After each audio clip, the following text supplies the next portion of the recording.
going to discuss the topic on status of women in the medieval India. The medieval period was extremely disappointing for Indian women as their status deteriorated even further. Medieval India was not the age of women, rather it was a dark age for them. When foreign conquerors such as Muslims invaded India, they brought their own culture with them. Women were slowly the property of their father, brother or husband, and they had no free will.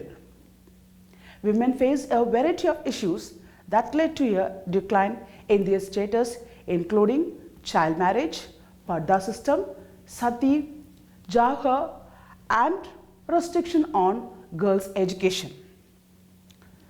Now, I'm going to talk about what is child marriage. Child marriage was a common practice during the medieval period. The practice of child marriage was regarded as one of the major societal problems in India because the marriage age of girls was 7 to 8 years. Girls are required to hold the materials used in the preparation of meals rather than books since childhood. It was one of the major barriers to female advancement.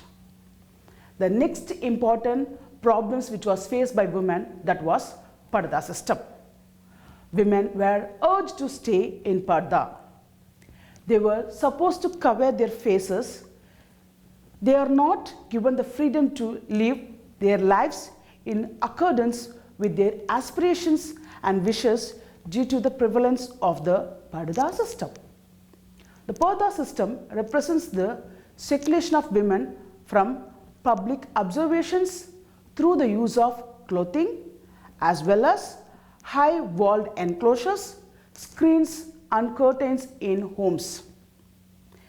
It originated in Persian culture and was adopted by Muslims during the conquest of India. Its observance was strictly enforced and widely practiced among the Muslim minority. The next evil practice for women, that was sati. Sati was a practice of burning widows alive on their husbands' funeral pyres.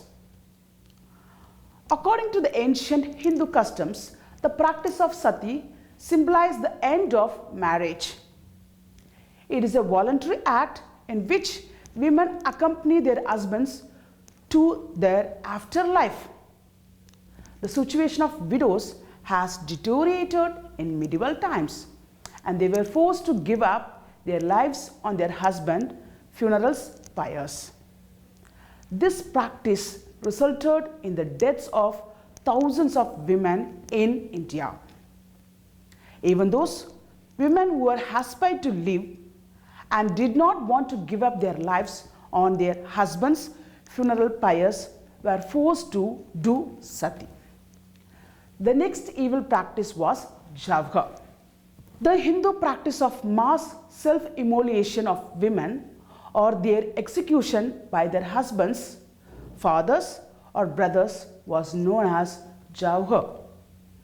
During battles between Hindu Rajput kingdoms and Muslim armies, this system was widely practiced.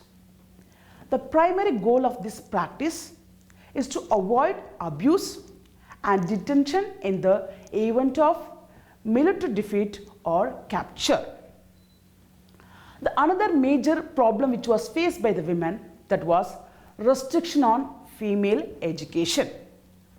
The girls were discouraged from going to school and obtaining an education. The reason for this is that they will not be able to obtain training in the implementation of various types of household responsibilities if they attend school.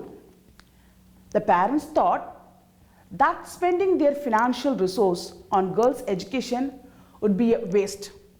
So they organized finances and saved for their daughters' marriages. The another evil practice which was followed in South India, that was Devadasi system. So Devadasi system was a popular custom which was followed in southern regions.